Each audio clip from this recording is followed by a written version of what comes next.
All right, here's the duct work, and it's falling in an awkward place. I need to frame the closet around it.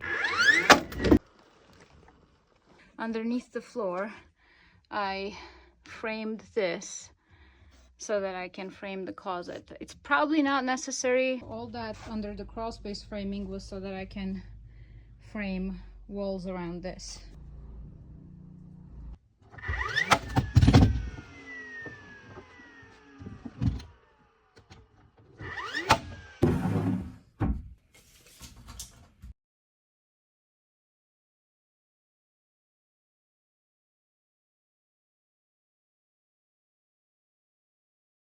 There we go. This is what I was framing.